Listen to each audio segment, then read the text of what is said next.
뭐 자연스럽게 그러면 데이터 분석에 필요한 요소들로 넘어갈 수 있을 것 같은데요. 이 책에서는 데이터 분석에 반드시 필요한 6가지 요소로 다음과 같은 것들을 선정하고 있습니다. 첫 번째는 우리 방금 이야기했던 목적의 입안, 그러니까 기획이 잘 되어야 된다는 거죠. 두 번째는 데이터 분석을 통해 해결해야 할 과제의 인식과 우선순위 결정. 그리고 세 번째는 구조화 데이터, 센서 정보나 로그 데이터를 취득할 IT 기반. 네 번째는 분석 대상이 되는 데이터. 다섯 번째는 데이터를 분석하기 위한 소프트웨어, 하드웨어 환경. 여섯 번째는 과제 해결을 향한 리더십과 열정이라고 하고, 이 중에서 반드시 사내에서 갖춰줘야 되는 것들이 1번, 2번, 6번이래요. 그러니까 목적의 입안, 과제 인식과 우선순위 결정, 그 다음 리더십과 열정. 요거는 남이 줄 수 없다. 그렇죠. 다른 내부적으로. 거는 시스템이나 아니면 외주로 해결할 수 있는데 외주로 해결할 수 있는데 이거는 내부에서 있을 수밖에 없는 요소들이죠. 저는 특히 리더십과 열정 측면이 조금 눈이 가는데요. 왜냐하면 우리가 지금 그 어떤 의지에 대해서 좀 이야기를 했잖아요. 이전에 이게 뭐 성공하든 실패하든 어떻게 뭐 기다려줘야 되고 조금 더 추가로 시도할 수 있어야 되고, 근데 이거를 실무자 레벨에서 하긴 쉽지 않은 것 같아요. 실무자 레벨에서 그 예산을 1억만 주시면 제가 데이터 분석을 해가지고 실패할 수도 있기는 한데 그래도 뭔가 얻을 건 있을 거예요, 이렇게 하기가 되게 쉽지 않은 느낌이다. 근데 우리 데이터 분석 공부하는 분들 사실 실무자 레벨부터 시작하시는 분들이 많잖아요. 그렇죠. 저는 이제 그래도 그나마 좀 좋은 어프로치는, 이게 좀 웃긴 어프로치긴 하지만, 팀장이나 임원이나 사장님이 어디 컨퍼런스 갔다 왔는데 데이터 분석 컨퍼런스 듣고 오셔가지고 뭔가를 봤어. 뭐 봤어. 그게 많죠. 야, 저는 반대라고 생각하는데. 그래요? 왜냐면 뭐 CEO 레벨의 무언가분들은 사실 무언가분들 오늘 자꾸 삐딱선. 아니 뭐라고? 아니 삐딱선 아닌데? 알았어요. 네, 하세요. 아니 무언가분들은 멍청하지 않아요. 오늘 멍청하다 그런 줄 알았어. 멍청하다 그런 줄 알았어. 아니 세상 모든 정보를 가장 최신에서 받으시는 분들이란 말이에요. 네네. 반대로 실무자들이 못 따라가죠. 그게 뭔지 모르니까. 평소 지론이랑 좀 다르지 않아요? 제 지론은 그런가요? 위에인 것들은 다 멍충이야 뭐 이러지 않았어요? 아니 그렇지 않아요. 나 언제 그랬어요? 지금 잠깐 기계가 멈춘 거 느껴졌어요? 머릿속에 지금 여러 인물들이 떠오르는 거지, 상사분들이. 아니 그게 아니고. 얘기해보세요. 네. 근데 그러다 보니까 사실 실무에서 제안해야 된다. 실무에서 제안하는 게 아니고 CEO 레벨에서도 뭔가 방금 말한 것처럼 리더십에서 열정을 증명하는 방법이 있는데 거기까지는 안 하시는 것 같아요. 열정을 증명하는 방법? 네. 예산을 투입해야죠. 돈을 쓴다? 네. 그걸 해야 된다고? 근데 그건 안 하고 실무자가 알아서 하길 바라는 경우가 더 많은 것 같아요. 그러면 돈은 안 들어갔지만 나는 알고 있고 넌 했으면 좋겠는데 네가 할 줄 몰라? 그게 뭐야? 그거 봐, 욕하고 있잖아 지금. 근데 그러니까 돈을 1억을 넣고 1억 넣었으니까 어떻게든 되겠지라고 생각하면 차라리 양반인 것 같고. 네. 안 넣었는데 너 왜 아무것도 안 들고니라고 하는 게 약간 도둑놈 심보인 것 같고. 근데 이제 실무자 레벨에서는 도둑놈 심보일 때는 뭔가 반응을 할 수가 없는 거죠. 저는 이게 리더가 여기서 뭐 리더십과 열정이라고 좀 모호한 표현으로 되어 있지만, 이 과업을 구체적으로 이해하고 있고 추진을 해주는 역할을 해야 된다고 생각을 해요. 중요하죠. 그냥 큰 이름만 이렇게 던져주는 게 아니라 그 데이터 분석 머신러닝 있다던데 한번 해봐 이런 거 말고 구체적으로 우리가 이런 문제가 있으니까 머신러닝을 적용해서 이런 방식으로 해결해 봤으면 좋겠다. 요 정도까지만이라도 방향 제시를 해줬으면 좋겠고, 그래야 실무자들이 산으로 안 가는 것 같아요. 제가 그렇죠. 이제 사람들 만나보면은 실무자들은 이제 위에서 오더를 받아서 오는 경우가 많은데, 위에서 뭘 원하는지를 정확하게 모르고 원할 것으로 예상되는 것들을 자꾸 요청을 하기 시작하거든요. 그러면 이제 점점 그럴듯한 것들만 찾아가게 되는 거죠. 목적이 불분명해지고. 그래서 위에서 좀 더 명확한 방향 지시가 좀 있었으면 좋겠다는 생각을 저는 항상 했었어요. 저는 리더십을 조금 더 위로 봤네요. 그거보다. 그 방금 말한 역할을 할 사람을 채용해서 팀장으로 앉혀야 된다고 생각해요. 자기의 리더십과 열정을 증명하는 방법은 그런 식인 거죠. 리더십 이야기가 나와서 제가 사실은 이 다음 회차에 다루려고 했는데 지금 이야기하는 게 더 좋을 것 같아요. 이 책에서 리더십을 3개로 나눠서 보거든요. 첫 번째는 경영자의 리더십, 분석 프로젝트에 대한 신임과 승인, 두 번째는 최우선 해결 과제의 선정, 세 번째는 분석 결과에 따라 사내 재편도 마다하지 않을 각오. 이게 경영자에게 필요한 리더십이다. 두 번째는 프로젝트 리더에게 필요한 것. 그러니까 여러 종류의 리더가 그쵸, 지금 예. 있고 역할이 다른 거죠. 그렇죠. 역할이 리더 다르죠. 10인 거니까 그 프로젝트에 필요한 전문성을 지닌 인재를 모으기, 지시가 아니라 암시를 줘서 자율형 멤버 키우기, 멤버가 역량을 발휘하기 용이한 환경 만들기, 경영 과제를 목표와 KPI에 반영하고 철저히 달성시키기. 이게 프로젝트 리더가 가져야 될 리더십이고, 그러니까 팀장님들인 거죠. 그죠. 팀 멤버, 실제로 분석하는 사람들은 전문성을 발휘해서 열의를 가지고 몰두하기. 약간 너무 당연한 얘기인데 지시 대기형이 아니라 제안형, 그리고 관계 부서 멤버와의 협력 쌓기, 이런 것들이 필요한 리더십이다. 지금 이야기하는 게 더 맥락상으로 좀 적절할 것 같네요. 딱 맞아요. 저자분이 지금 프로젝트 리더야. 제가 볼 때 그래요. 예. 음. 그리고 저는 위에서 봤던 리더십과 열정을 경영자의 리더십이라고 본 거고 저도 처음에는 그렇게 많이 봤어요. 김 팀장님은 프로젝트 리더라고 보신 것 같아요. 그렇죠. 근데 이거는 리더십이라, 특히 분석 프로젝트 리더십이라는 이야기는 내가 이 분석 프로젝트를 100% 이해하고 있고 결과에 대해서 실패든 성공이든 책임을 지겠다라는 그런 어떤 의지치가 반영된 개념인 것 같아요. 왜냐하면 여기 보면 특히 중요한 게 분석 결과에 따라서 사내 재편도 마다하지 않을 각오가 저는 되게 눈에 들어오거든요. 그러니까 사실은 분석 결과를 보면 지금까지 했던 우리의 방식이 틀렸다라고 나올 수도 있잖아요. 근데 분석대로 하고, 야 그래도 그걸 좀 회사에 도입하기는 조금 그래. 머니볼. 그러니까 그런 거지. 사람 잘랐잖아. 지금 말투가 너무 냉정해. 재편. 재편. 해야지. 꼭 해야지. 독재해야 된다니까. 근데 그 정도 각오를 가진 분들은 많지 않을 것 같다는 생각이, 저는 오히려 그 임원의 미션이 올해 데이터 분석 프로젝트로 뭔가 하나 보여주지 않으면 미안하지만 당신은 내년에 집에 갈 수도 있다, 이런 정도 드라이브가 걸리지 않고서야 내가 기존에 누려왔던 그런 안정적인 어떤 수익 구조, 성공 방정식을 버리고 데이터 분석으로 들어가기 쉽지 않다는. 그래서 스타트업들이 많이 하는 거예요. 그러네, 생각해보니까. 걔네는 그거 안 하면 자기가 살질 못하거든. 이거 진짜 되게 의미 있는 포인트네. 그러니까 어떻게 보면 데이터 분석 같은 경우는 물론 대기업도 하지만 정말 생존을 위한 그 분석에 매달릴 수밖에 없는 스타트업들이 더 그럼요. 열심히 할 수밖에 없겠네요. 스타트업 입장에서는 분석 말고는 살 방법이 없어요. 왜냐면 그렇게 예를 들어서 저번에도 제가 한번 얘기 드렸던 것 같은데, 의사결정권자가 그냥 자기 감으로 했다고 쳐요. 네. 그러다가 마감은 자기 책임이잖아. 네. 아니 100% 자기 책임이에요. 근데 데이터 분석을 해서 의사결정을 하더라도 자기 책임이에요. 네. 그런데 데이터 분석을 하고 자기가 그 의사결정하는 거랑 안 하고 그냥 자기 감만 갖고 하는 거랑 감각이 완전히 다르지. 제가 그래서 얘기한 거잖아요. 그거 어떻게 무서워서 지가 감으로 의사결정하겠어요. 그럼 자기가 그렇게 잘못하면 망하는데. 데이터 분석 안 할 수가 없어요. 근데 그런 관점보단 데이터 분석을 하면은 경쟁사보다 우위에 있을 거다라는 기대가 그런 것도 더 있지 있겠죠. 않을까요? 아니요. 그걸로 책임 소재가 바뀌진 않잖아요. 그러니까 책임 소재가 바뀌지 않는데 제가 더 확신을 갖고 그 의사결정을 할 수가 있죠. 그 데이터를 보고 의사결정을 할 거냐, 내 안 감보다? 보고 내 감으로 의사결정할 거냐 해서, 뭐 감으로 의사결정하는 건 본능적인 활동이에요. 저는 그건 이해가 돼요. 그러니까 데이터를 봤다고 해서 사람이 그대로 활동하진 않아. 그죠. 네, 근데 이제 그냥 감으로 결정해서 그것 때문에 망했지만 나는 감으로 했으니까 됐어, 이렇게 생각할 수는 있겠지만, 좀 더 지금까지 많은 스타트업들의 흥망성쇠를 봤던 사람이라면 데이터 안 보고 의사결정할 것 같지 않아요. 그 제가 아는 후배가 저랑 같은 회사 계열사에 있었는데 그 당근마켓이라는 곳으로 이직을 했어요. 네. HR 담당하는 친구인데 분명히 지난달까지만 해도 우리 계열사 그 HR 담당자였는데 갑자기 당근마켓을 간 거예요.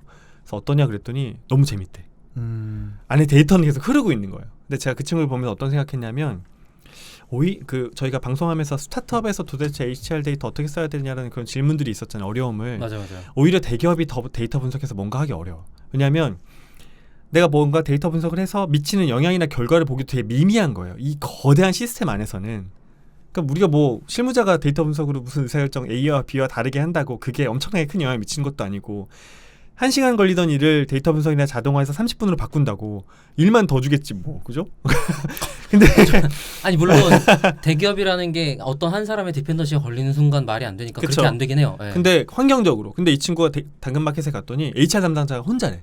채용도 내가 해야 되고 조직 문화도 내가 관리해야 되고. 그러니까 이 친구는 정말 할 수밖에 없는 환경에서 데이터를 들여다보고 계속 그걸로 뭔가 하려고 하는 노력들을 그 시도하는 것 같더라고요. 기존의 오래된 조직들은 데이터가 없이도 이미 의사결정하는 프로세스가 잘 갖춰져 있어요. 나름대로의 경험도 있고 네, 근거와 경험들이 있고 그 방식으로 오랫동안 일을 해왔기 때문에 지금 당장의 데이터를 안 써도 괜찮고 네. 그렇다고 당장 큰일 날 게 없죠. 근데 스타트업들은 그런 의사결정 프로세스 기반이 아예 없거든요. 네. 그 새로 만들어야 하는 거기 때문에 당연히 데이터 기반으로 가는 방향이 더 가벼운 거고 그다음에 당장 그렇게 해서 먹거리를 찾아내지 않으면 아주 짧은 시간 안에 망할 것이기 때문에 뭐 큰 조직이야 버틸 수 있잖아요.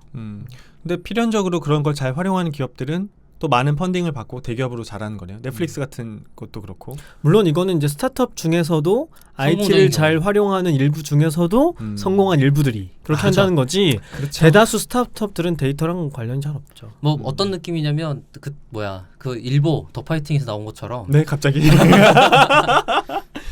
뭐 자, 더 파이팅이라는 복식 만화가 있습니다, 여러분. 네. 그 안에서 주인공이 일보라는 주인공입니다. 그 하얗게 불태웠어가. 그거는 허리케인조. 아이고 이 아저씨들. 허리케인조를 아는 것도 웃겨. 그 옛날 얘기 빨리 넘어가. 그래서요? 아무튼 그게 뭐지? 김종서가 노래 불렀는데 허리케인조. 제가 끊을게요. 죄송해요. 오늘 방송 중에 제일 유익했어. 김종서가 노래를 했다. 아, 네. 자꾸 이러면 헝그리 베스트 5 막 이런 거 얘기한다. 그건 나도 모르겠다 야. 몰라? 난 알아. 자, 얘기해 보세요. 데이터 분석한 모든 조직이 성공한 건 아니지만 성공한 모든 조직은 데이터 분석했다 같은 식으로 패러프레이징 할 수 있을 것 같아요. 다시 천천히. 원래 그러니까 뭐지? 성실한 원래 멘트는 뭐냐면 성실한 사람 모두가 성공하는 건 아니지만 성공하는 사람 모두는 성실했다라고 하거든요. 그런 명제인데. 네, 반대로 말하면. 그러니까 근데 이제 이 스타트업에서 데이터 분석도 약간 그렇게 패러프레이징 할 수 있을 것 같아요. 난 너무 공감돼. 다시 한번 얘기해 주세요. 그 문구. 펀딩에 성공해서 크게 성장한 기업 모두가 반대로 말했구나. 이게 보시 문제가 막 생성하네. 계속 버전해달라.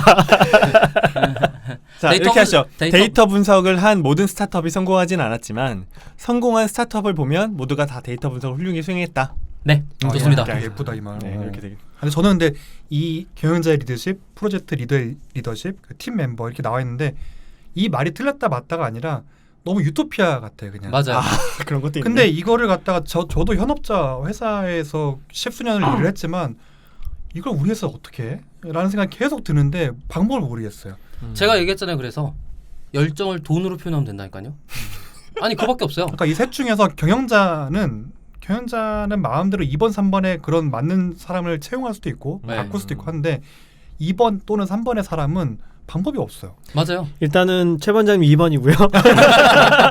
리더. 3번. 뭐 적은 사람이 리더고요. 3번이겠죠. 네. 그러니까 각자 입장을 얘기해 보시죠. 아니 그렇게 그러다 보니까 얘기를 하는 거예요. 경영자가 2번, 3번을 돈으로 만들어내지 않으면 진행이 안 돼요. 잠깐만 2번, 3번이라고 하지 자, 말고 여러분이 지금 듣고 계신 1번이 경영자, 2번이 프로젝트 리더, 3번이 프로젝트 멤버입니다. 네. 네, 그러니까 지금 기존의 조직에서 경영자가 2번, 3번을 내부에서 찾으려고 하면 해결이 안 돼요. 아까 내부에서 네, 내부에서. 저는 이 방송 내내 골몇 번 얘기했지만 사람은 고쳐 쓰는 거 아니에요. 학습으로 되지 않아. 그러면 그냥 새로 뽑아야 돼요. 전부 돈 들여서. 그리고 그 조직이 하는 의사결정을 전적으로 신뢰해서 다 밀어붙여야 돼. 여러분은 지금 박 박사가 팀 구성원들을 어떻게 보고 계시는지 듣고 계십니다. 지금 제가 말한 거 누가 한 거예요? 머니볼에서 한 거예요. 근데 본인도 네. 그렇게 돈을 받고 뽑혀간 거잖아요. 그 조직에. 그죠? 그런 셈이죠. 네, 그걸 어떻게 생각해요? 그렇게 되는 것 같아요? 돈을 뽑아서 사람들 데려오면 잘 되는 것 같아요? 잘 되진 않더라도 아니 잘 되진 않더라도 그거 말고 방법이 다른 없어요. 방법이 없다는. 네. 그치. 내부 조직만 갖고는 해결이 안 돼요. 그렇지. 네. 저도 그런 생각해요. 통계학 공부를 한 번도 안 해본 사람한테 통계학 공부를 시켜가지고 이번 프로젝트에 통계 분석해라고 하는 게 이게 과연 가능한가? 일단 맞는가를 떠나서 가능한가? 아니 가능한가? 예를 들어서 심지어 어느 정도 수준의 레벨까지 있냐면 지금 금융 쪽 관련 사람들은 통계 전문가를 뽑았을 때 뭐 세스라든지 스타타 같은 걸 더 전문적으로 다뤘던 도구를 갖고 있던 사람들을 채용했을 거잖아요. 그 사람들은 알 공부해서 이걸로 바꿔라고 하면 안 돼요. 어렵지. 안 바뀌어요. 그리고 경제 그러면- 쪽이 그렇게 스테타가 많이 쓴다면서요? 경제학에서 많이 쓰는 돈. 그래서 방법이 없어요. 그냥 그 사람들을 자르고 알 사용자를 뽑아야 돼요. 아니 진짜 이건 선택지가 아니야. 그래서 왜 요즘에 그렇게 뭐 해놓고 오라클 DB를 덜어내는 거죠. 왜 코딩 열풍 불면서 뭐 직군에 상관없이 모두가 다 프로그래밍 공부하잖아요. 그렇죠. 그렇게 하면 디지털 트랜스포메이션 되는 건가? 그 방향으로 가는 게 이런 의문도 조금 들더라고요. 저는 그건 약간 컴퓨테이셔널 띵킹 차원에서 코딩을 배우라고 하는 것 같아. 저는 근데 컴퓨터적 사고를 근데 위해서. 방금 말씀하신 그 교양적으로 공부를 한 것 때문에 사내에서 저 같은 멤버의 사람이 아닌 사람이 이 프로젝트를 도와주는 경우는 본 적 있어요.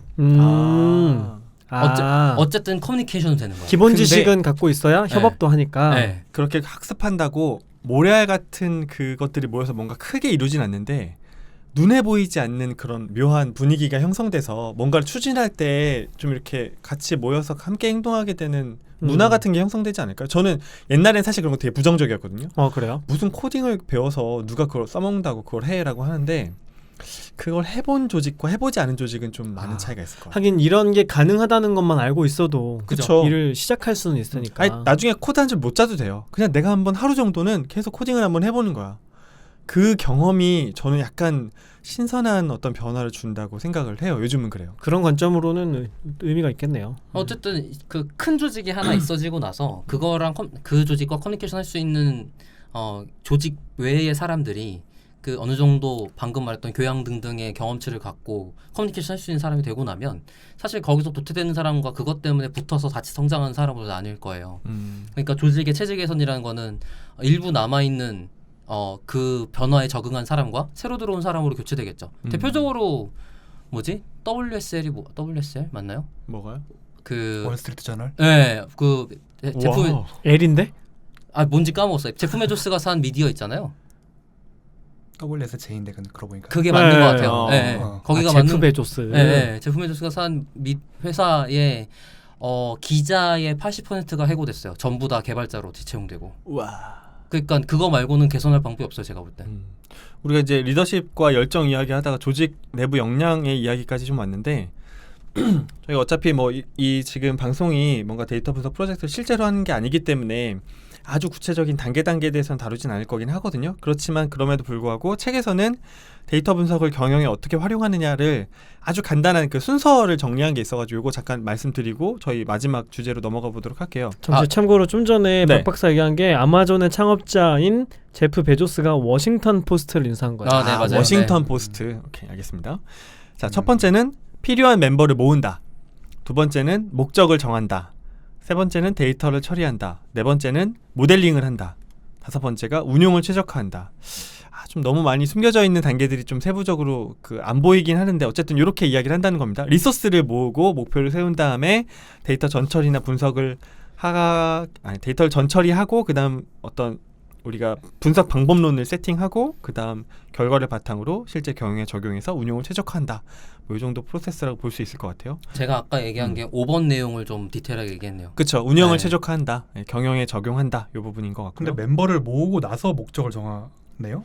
이게 그런 건가? 이게 약간 좀 애매하네요. 그래요? 저도 목적 다음에 멤버가 있어야 될 것 같기도 한데 어느 부서에 누구를 모을 줄 안다는 거지? 필수 멤버 정도로 생각하나? 필수 멤버. 근데 그러니까- 경영자가 회장님인 거 아니에요? 그래서 회장님이 구체적인 프로젝트 목적을 잡아줄 수는 없으니까. 제 생각도 네. 그래요. 사실. 그러네. 생각해보니까 입안을 하는 사람은 멤버를 모아주는 역할을 하는 거고 그 멤버들이 문제를 발굴하고 정의하고 그림 그릴 사람을 찾아주면 프로젝트 그 사람들이 리더를- 그림을 그리게 되는 거니까. 그러니까 경영자는 사실 인사가 많사라는 표현을 괜히 하는 게 아닌 게 음. 그냥 그 일 할 사람들 모아놓고 그렇죠. 그게 능력이죠. 네, 잘 모으는 게 능력인 것 같아요. 정확하게는 팀장을 누구 세우느냐가 되게 큰일이거든요. 그런 데서는.